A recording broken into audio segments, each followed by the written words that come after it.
आप सभी को राम राम। ट्रंप का टैरिफ भारत को कितना परेशान करेगा? कर तो रहा है।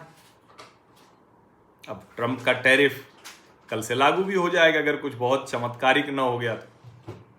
लेकिन भारत बहुत परेशान दिख क्यों नहीं रहा है? नरेंद्र मोदी क्यों नहीं परेशान दिख रहा है? ये एक बड़ा सवाल है। अभी लाल किले से जो बोला, उसके बाद जो बोल रहे हैं, रैलियों में जो बोल रहे हैं, और अभी फिर से जो बोला है, वो सुनने समझने लायक है।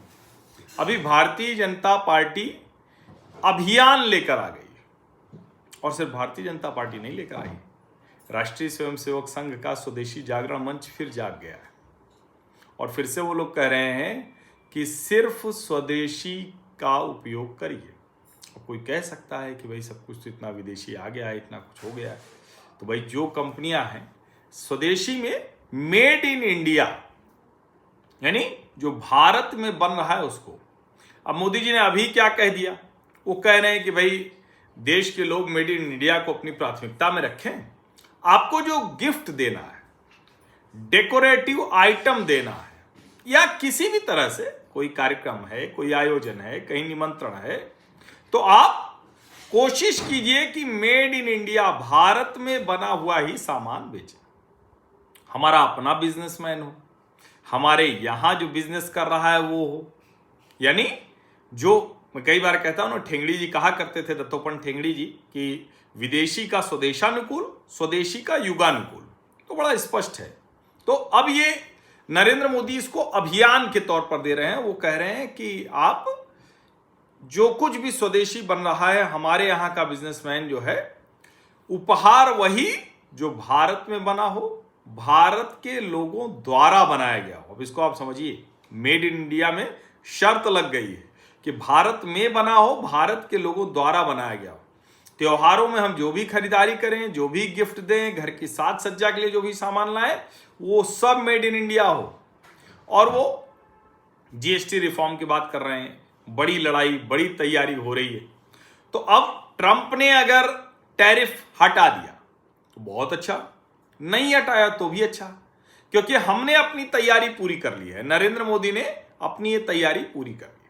अब जीएसटी रिफॉर्म कहा जा रहा है जिसे, तो जीएसटी के स्लैब 2 ही रह जाएंगे, जीएसटी की दरें कम होंगी, तो सामान सस्ते होंगे, तो जनता के लिए भी आसान होगा, अच्छा होगा।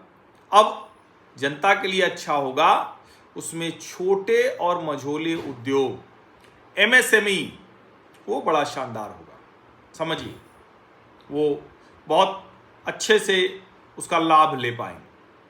अब उसके आगे जरा सोचिए, भारत सरकार ने एक बाकायदा एक्सपोर्ट मिशन तैयार किया है। 25,000 करोड़ का एक्सपोर्ट मिशन है ये, 2025 से 2031 तक का, यानी अगले 5 वर्षों के लिए, 6 वर्षों के लिए है। मूल क्या उद्देश्य है इसका? भारतीय उत्पादों को जो वैश्विक बाजार हैं उनमें अधिक प्रतिस्पर्धी बनाना है, यानी उस कीमत पर हो, उस बेहतरी में हो, वहां वो ज्यादा बिके। अमेरिकी टैक्स और जो ग्लोबल ट्रेड है उसकी अनिश्चितता से बचाने की कोशिश। एमएसएमई सहित सभी निर्यातकों के लिए बड़े पैमाने पर समावेशी और टिकाऊ निर्यात वृद्धि सुनिश्चित करना। 2025 से 31 के 6 साल की अवधि में निर्यातकों को आसान और सस्ता वित्तीय सहयोग उपलब्ध कराना। कुल बजट 25,000 करोड़ है, 2 वर्टिकल में बांट दिया है। एक्सपोर्ट प्रमोशन के लिए 10,000 करोड़ और एक्सपोर्ट दिशा के लिए वो 14,500 करोड़। जाहिर है इसमें जो कॉमर्स मिनिस्ट्री है, वाणिज्य मंत्रालय है, वो शामिल होगा। और ये जो प्रस्ताव है वो फाइनेंस मिनिस्ट्री की एक्सपेंडिचर फाइनेंस कमेटी, जो ईएफसी होती है, उसको भेज दिया है। ईएफसी की मंजूरी के बाद केंद्रीय कैबिनेट इसे मंजूरी दे देगी। जो 10,000 करोड़ वाला है वो क्या है? इसमें ब्याज में छूट दी जाएगी। 6 वर्षों के लिए 5,000 करोड़ का प्रावधान किया जा रहा है, जिससे कर्ज सस्ता हो जाए। जब ब्याज, इंटरेस्ट सबवेंशन हो जाएगा तो ब्याज सस्ता हो जाएगा, कर्ज सस्ता हो जाएगा। वैकल्पिक कारोबारी ऋण दिया जाए, परंपरागत बैंकों के साथ साथ दूसरे वित्तीय साधनों को भी बढ़ावा दिया जाए। E commerce export credit card, ये छोटे और ऑनलाइन जो निर्यातक हैं उनके लिए विशेष क्रेडिट सुविधा है। कैश फ्लो समर्थन, ये एमएसएमईज को नकदी की कमी से राहत देने के लिए वित्तीय प्रावधान, ये पहले वाले में। अब एक्सपोर्ट दिशा क्या है, जो दूसरा वाला 14,500 करोड़ वाला क्या है, इसमें क्वालिटी स्टैंडर्ड सपोर्ट के लिए अंतर्राष्ट्रीय मानकों को अपनाने के लिए लगभग 4,000 करोड़। देखिए ये बार बार कहा जाता है ना, भारत के जो प्रोडक्ट हैं उनको जब तक आप इंटरनेशनल क्वालिटी के लिहाज से, उस लिहाज से नहीं तैयार करें, तब तक उस बाजार में वो टिकेंगे नहीं, वो बहुत जरूरी, चाहे जो प्रोडक्ट हो। फॉरेन मार्केट डेवलपमेंट, नए विदेशी बाजारों की खोज की जाएगी और वहां विस्तार के लिए 4,000 करोड़, जो 8,000 करोड़ हो गया। ब्रांडिंग मार्केटिंग पर बड़ी तैयारी है, इंडियन ब्रांड को जो उसकी पहचान है उसको मजबूत करने पर निवेश किया जाएगा। भंडारण लॉजिस्टिक्स, इस पर खर्च किया जाएगा, क्योंकि निर्यात का अगर आपको मामला आगे करना है तो वेयर हाउस, सप्लाई चेन, इस सब को बहुत बेहतर करना पड़ेगा। जो इंटरनेशनल जो वैल्यू एडिशन है चेन का, उसके लिए काम किया जाएगा, जिससे कि अंतर्राष्ट्रीय जो सप्लाई चेन है उससे जुड़ सके। एमएसएमई पर विशेष ध्यान दिया जाएगा, एमएसएमई को वित्तीय और तकनीकी समर्थक दिया जाएगा, जिससे निर्यात में हिस्सेदारी बढ़े। ई कॉमर्स प्लेटफॉर्म के जरिए निर्यात बढ़ाने पर जोर है। छोटे निर्यातकों को कार्यशील पूंजी और वैकल्पिक फाइनेंस दिया जाएगा।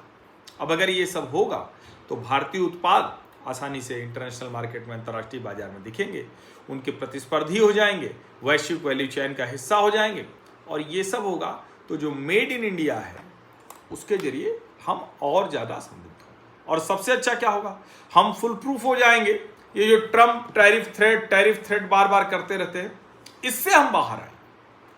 जब इतना कुछ हम कर लेंगे तो उसका सीधा सा परिणाम वहां भी दिखेगा।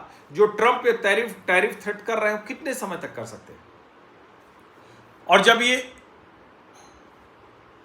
जब ये बाजार बन जाएगा तो उसका भी लाभ हमें मिलेगा। तो यानी एक तरह से अगर कहें तो हमारी अपनी जो तैयारी है वो बहुत अच्छे के लिए है, और अगर ट्रम्प का टैरिफ थ्रेट हट गया तो ये और अच्छा हो जाएगा, ठीक है ना। तो इसलिए समझना जरूरी है। तो ट्रम्प अपने घरेलू मोर्चे पर फंसे हुए हैं, घिर रहे हैं, उनकी अपनी मुश्किल है, वहाँ के कारोबारी, वहाँ के बिजनेस फोरम, वो सब उनको समझा रहे हैं, लेकिन उसके बीच में नरेंद्र मोदी अपनी तैयारी पूरी पक्की कर रहे हैं। आप सभी का बहुत बहुत धन्यवाद। सब्सक्राइब अवश्य कर लीजिए, नोटिफिकेशन वाली घंटी दबा दीजिए, लाइक का बटन दबा दीजिए, अधिक से अधिक लोगों तक इस वीडियो को पहुँचा दीजिए। धन्यवाद।